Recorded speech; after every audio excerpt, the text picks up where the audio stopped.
नमस्ते, मैं डॉक्टर गौरी। मैंने हाल ही में अपनी गिरनार यात्रा पूरी की। मैं दत्तात्रेय के मंदिर तक गई। गुरु शिखर तक पहुंचने के लिए मैंने बहुत सारे अनुभव लिए जो मैं आप लोगों से शेयर करना चाहती हूँ। मेरे साथ चल पड़े थे 4 एंजल्स।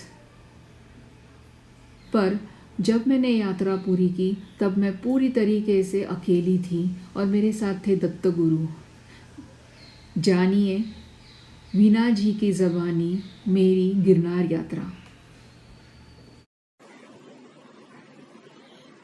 मैं वीना शर्मा अनेक बार आपके सामने अपनी कहानियाँ, कविताएं, नाटक प्रस्तुत कर चुकी हूँ, किंतु आज मैं एक बहुत ही अनोखी यात्रा आपके समक्ष प्रस्तुत करूँगी। कहते हैं कि अगर आप मन से भगवान का ध्यान करते हैं और उनके दर्शन पाना चाहते हैं और किसी विवशतावश वहाँ तक नहीं पहुँच पाते हैं उनके द्वार तक, तो भगवान स्वयं आ जाते हैं दर्शन देने के लिए। मुझे कुछ ऐसा ही अनुभव हुआ। दत्तात्रेय स्वयं आ गए। जी, मुझे ऐसा ही लग रहा है। मेरी बहुत ही अच्छी परिचित, वर्षों से हम एक दूसरे को जानते हैं, डॉक्टर गौरी पोटे। बहुत कुछ हम आपस में शेयर करते हैं, अपनी रचनाएं, वो अपनी क्रिएटिविटी मुझसे शेयर करती हैं। वो गिरनार पर्वत की यात्रा पर गईं और उन्होंने आके जिस तरह से उस यात्रा का वर्णन मुझसे किया और जो तस्वीरें उन्होंने वहाँ ली वो मुझे दिखाई, तो बिल्कुल मुझे उस समय से ऐसा ही लग रहा है जैसे दत्तात्रेय स्वयं मुझे दर्शन देने के लिए आ गए। और वो पूरी यात्रा जो मैं करना चाहती थी वो गौरी के माध्यम से मैंने कर ली। वो मैं आज आप सबके साथ बांटना चाहती हूँ।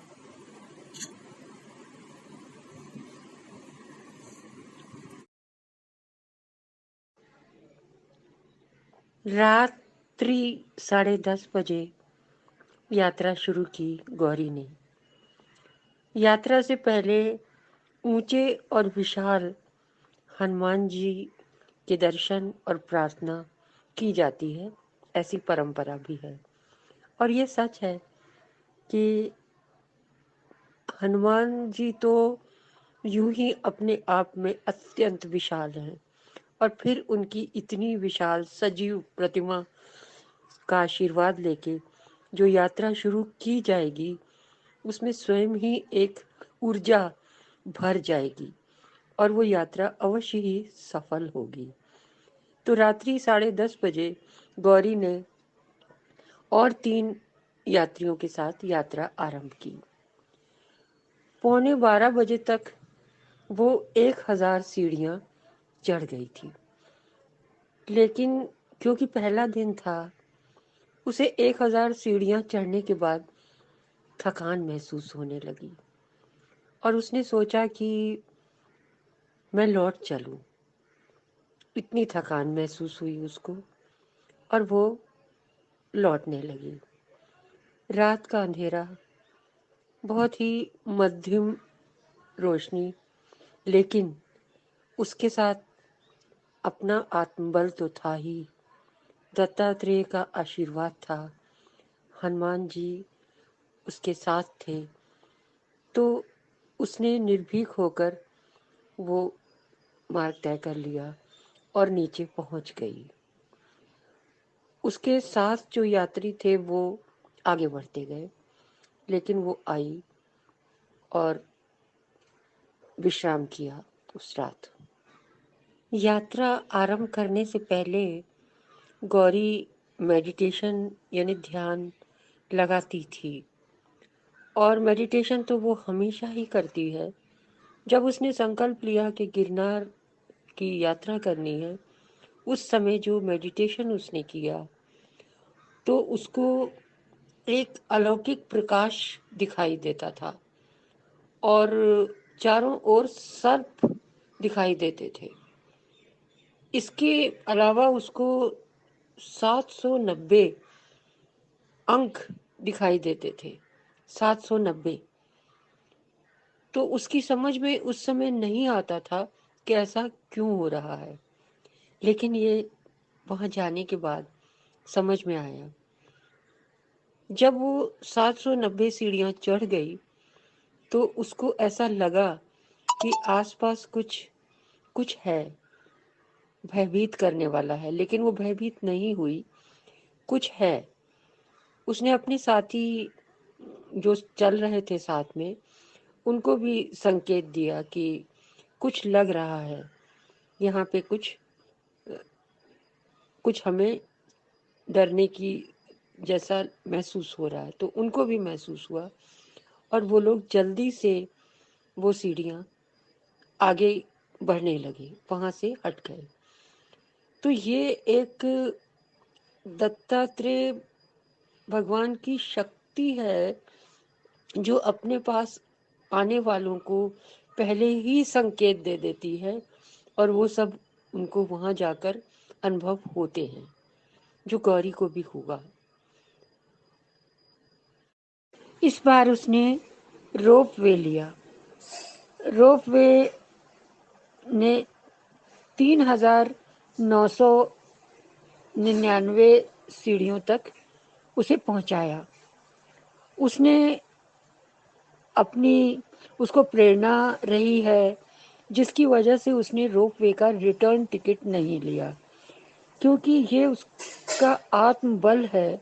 उसे मालूम था कि वो लौटते समय सारी सीढ़ियां स्वयं उतर आएगी। चढ़ते समय उसने आधा रास्ता रोप वे से तय किया और फिर लगभग 6,000 सीढ़ियां वो चढ़ के ऊपर गई। थकान तो होती है बीच बीच में, लेकिन जो अलौकिक शक्ति है वो भी साथ में है और लोग जो साथ में थे वो भी चढ़ रहे थे और दत्तात्रेय भगवान का नाम लेते जा रहे थे बार बार, जिससे कि वो उनकी गुफा तक पहुँचे। और बीच बीच में अनेक मंदिर पड़े जिनका कि दर्शन करते हुए वो ऊपर तक पहुँचे। तो ये यात्रा चल रही थी, जय गुरु दत्तात्रेय करते हुए सब ऊपर बढ़ रहे थे। थकान हो रही थी, लेकिन वो अलौकिक शक्ति उस थकान को मिटा भी रही थी साथ साथ। और जब सारी सीढ़ियां पार करके गौरी पहुंची दत्तात्रेय भगवान के दर्शन करने, तो वो अपने खुशी के आंसू रोक नहीं पाई। उसको दर्शन करके रोना आया, खुशी का इतना रोना। जो सच्चा प्रेम हो, जहाँ जहाँ सच्ची लगन हो, वहाँ देखने के बाद आंसू आ ही जाते हैं।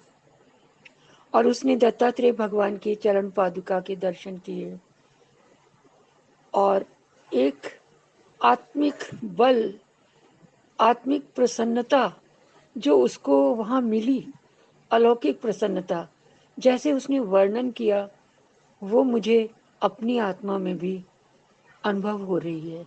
मुझे ऐसा लग रहा है जैसे दत्तात्रेय भगवान स्वयं आ गए हैं मेरे पास और मुझे ये सब कुछ अपनी आंखों के सामने दिखाई दे रहा है।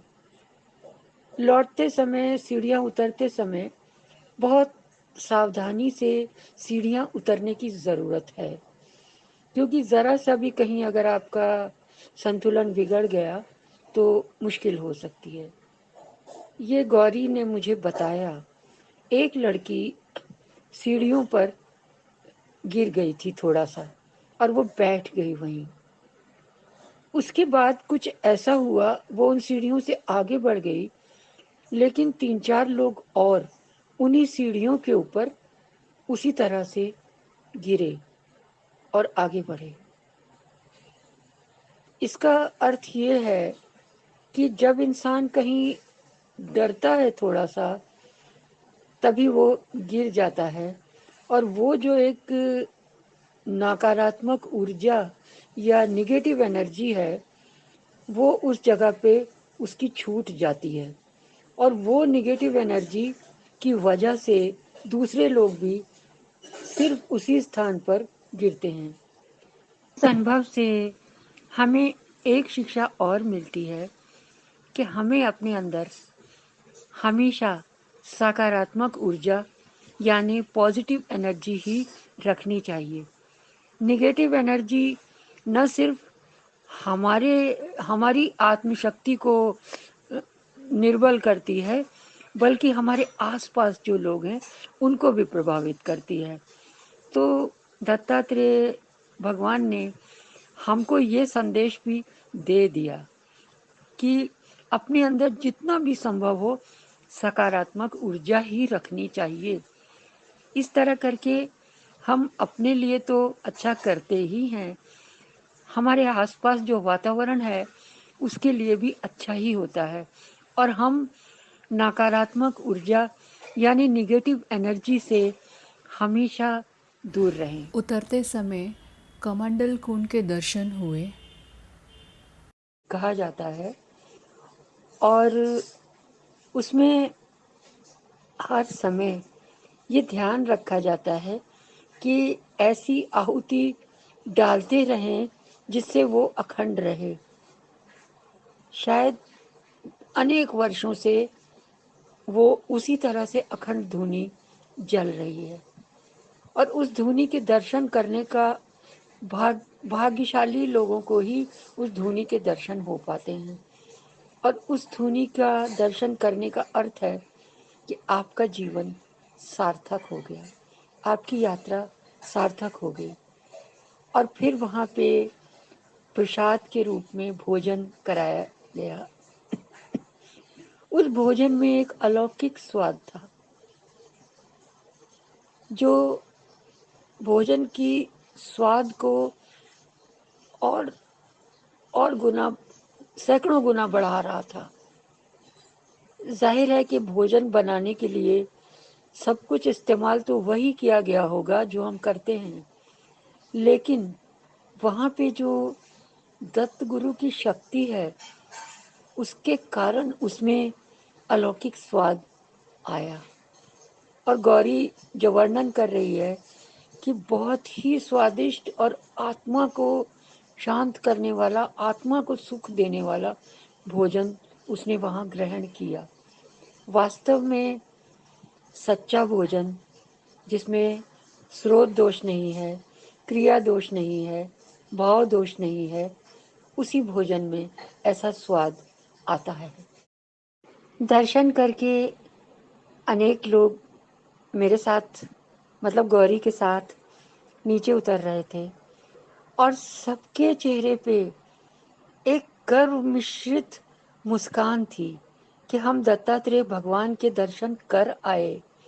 हमने 9,999 सीढ़ियां चढ़ ली और हम उतर रहे हैं। गौरी की तरह ही कुछ लोगों ने आधे रास्ते तक रोप वे का सहारा लिया था चढ़ने के लिए, लेकिन उतरते समय वो जो शक्ति साथ लेकर आए थे दत्तात्रेय भगवान की, उतरते समय पूरी 9,999 सीढ़ियां हंसी खुशी वो लोग नीचे उतर रहे थे।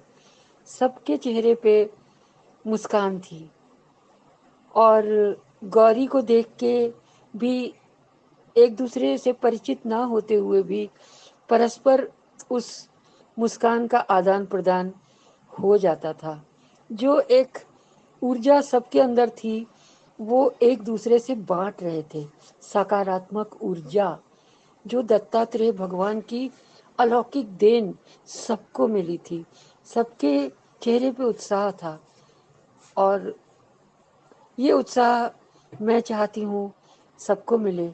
और जिस तरह दत्तात्रेय भगवान मेरे पास आ गए, ऐसे ही वो सारे लोग जो समर्थ नहीं हैं वहाँ तक पहुँचने में, स्वयं भगवान ऐसे ही उनके ऊपर कृपा कर। देरासन के दर्शन और वहाँ अद्भुत कौशल देखने को मिला गौरी को। एक चमत्कारिक कार्विंग जिसे हम कहते हैं वहाँ पर थी, जिसके गौरी ने दर्शन किए। और हर जगह पर हनुमान जी के मंदिर हैं जो आपको शक्ति प्रदान करते हैं, एक अनोखी अनुभूति देते हैं। और गौरी ने मुझे बताया, जो मुझे सुन के आश्चर्यजनक भी लगा और बहुत अच्छा लगा सुन के, कि वहाँ बहुत से बंदर मिलते हैं रास्ते में और वो तरह तरह की क्रियाएं करते हैं। और वो क्रियाएं जब आप स्वयं कीजिए तो जो थकान आपको होती है वो उतर जाती है। मतलब वो आपको बताते हैं, वो बोल नहीं सकते हैं, लेकिन अपने एक्शंस से वो आपको बताते हैं कि किस तरह से आप अपनी थकान उतार सकते हैं। हाथों से, पैरों से वो इस तरह के एक्शंस करते हैं। तो ये अद्भुत क्रियाएं जो एक ऐसे पशु जो बोल नहीं सकते, ये भगवान की शक्ति है कि वो उनके आश्रय में हैं और वो हमें सिखा रहे हैं कि थकान कैसे उतारी जाती है। सचमुच गौरी, जो वर्णन तुम कर रही हो ये बहुत अद्भुत है और मैं इसको पूरी तरह से आत्मसात कर रही हूँ। राजुल माता की गुफा का एक बहुत ही अनोखा अनुभव गौरी को मिला। गुफा में अंदर जाने के लिए बहुत सकरा रास्ता था और सबको वहाँ पे झुककर ही चलना था। और वहाँ पे ये लिखा हुआ भी था कि 5 लोगों से अधिक अंदर नहीं जा सकते हैं। तो ये 5 लोग अंदर गए। कई जगह पर गौरी अकेले भी थी।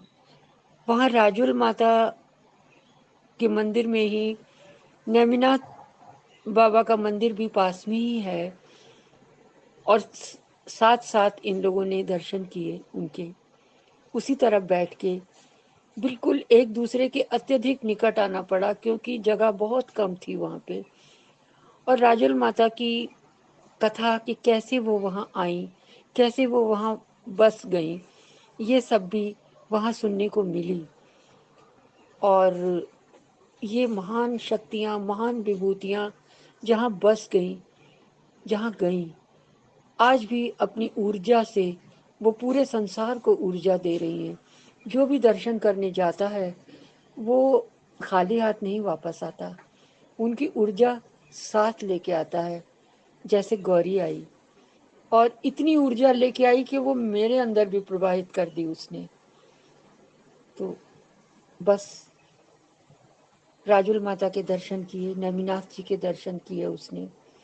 और राजुल माता और नेमिनाथ जी ने दोनों ने ही संन्यास ले लिया था। हर सीढ़ी पर उसका नंबर लिखा हुआ है और वापस आते समय माँ अम्बे, माँ काली, इन सब की दर्शन गौरी ने किए। और राम की गुफाएं हैं जहाँ वो गई और वहाँ भी उसने दर्शन प्राप्त किए। हनुमान जी के मंदिर तो अनेक हैं और हर जगह पे है, वहाँ पे साक्षात हैं हनुमान वहाँ पे। और यात्रा आरंभ करने से पहले उनकी विशालकाय मूर्ति जो है उसका आशीर्वाद लेके वहाँ प्रार्थना करके ही हर यात्री यात्रा आरंभ करता है। नीचे उतरने के 2 रास्ते हैं, एक सहसा वन जो पुराना रास्ता है और दूसरा रास्ता रोपवे के नीचे से आता है जो अंतिम सीढ़ियों तक पहुंचा देते हैं, दोनों रास्ते। और यहीं पे गौरी को गौमुखी गंगा के दर्शन हुए और उसने उनका जल ग्रहण किया और देखा कि बहुत से लोग बोतलों में वो जल भर के ले जा रहे थे। वहाँ पे जो पुजारी थे उन्होंने गौरी को आग्रह किया उससे कि वो इस जल को ज़रूर ग्रहण करे और एक गिलास मंगा के उसको, एक जिनके पास बोतल में था वो जल, वो दिया और गौरी को पीने के लिए कहा उसको। वो जल पीने के बाद उसे जो कुछ लगा होगा वो मैं अनुभव कर रही हूँ। एक अद्भुत शक्ति उस जल में है। गौमुखी गंगा का जल सचमुच भाग्यवानों को ही मिलता है। और चारों तरफ जैन मंदिर जो हैं वो भी दर्शन करते हुए वो उतर रही थी। अम्बा जी का मंदिर भी है जहाँ उसने दर्शन किए और जय गुरुदेव, जय गुरु दत्तात्रेय, दिगंबरा दिगंबरा बोलती हुई वो नीचे उतर रही थी। और हर जगह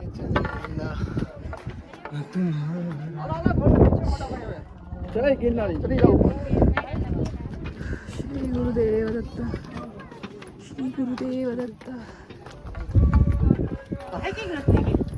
हर स्थान पर ऐसा लगता था जैसे विधाता स्वयं आकर विराजमान है। हर सीढ़ी पर दत्तात्रेय अपने तरीके से विराजमान थे और सीढ़ियों पर कहीं स्फटिक जड़ित था, कहीं पन्ना था, कहीं कोई और रत्न जड़ित था। तो हमारा ये सोचना कि भगवान अगर चाहें तो हमें एक स्फटिक जड़ित धरती और रत्न मंडित आकाश दे सकते हैं और दिया। गौरी के अनुभव से मुझे यही लगा कि वहाँ पे एक स्फटिक जड़ित धरती है और रत्न मंडित आकाश है और उस सब के बीच में जैन मंदिर का जो अनोखा कलाकृति है, जिस तरह से वो बना हुआ है, वो सचमुच दर्शनीय है और भाग्यशालियों को ही वो दर्शन मिल पाते हैं। मैं अपने को बहुत भाग्यवान महसूस कर रही हूँ क्योंकि मैं जाने में सक्षम नहीं हूँ इस समय, लेकिन मैंने गौरी के अनुभवों से, गौरी की आंखों से वो सब कुछ देखा है, देख रही हूँ। अपनी आत्मा में एक सकारात्मक ऊर्जा का संचार अनुभव कर रही हूँ और मैं चाहती हूँ सबको ये अनुभव मिले। गोरक्षनाथ जी। करनाथ मंदिर का आश्रम है जहाँ पर यात्रियों के ठहरने की व्यवस्था है। गौरी यहीं पर ठहरी, जहाँ पर भोजन निःशुल्क है। चाय और दोनों समय का भोजन वहाँ यात्रियों को निःशुल्क दिया जाता है और ठहरने के भी कमरे के बहुत ही साधारण से चार्जेस, यानी बहुत साधारण मूल्य लिया जाता है यात्रियों से। यात्रा करने के बाद जब मैं घर आई और मैं दत्त गुरु के फ़ोटो के सामने ध्यान अवस्था में बैठी, तब मैंने गिरनार को इस तरीके से देखा। मैंने गिरनार का ये रूप देखा और अपने बेटी से शेयर किया। तनिरिका ने वैसे ही मुझे ड्रॉ करके दिखाया जो मैंने मेडिटेशन में देखा था। Thank you Thank you, Mama, तनिरिका। for sharing such a wonderful experience. Shripad Vallabh Digambara Digambara Digambara Shripad Vallabh Digambara Digambara Digambara Shripad Vallabh Digambara.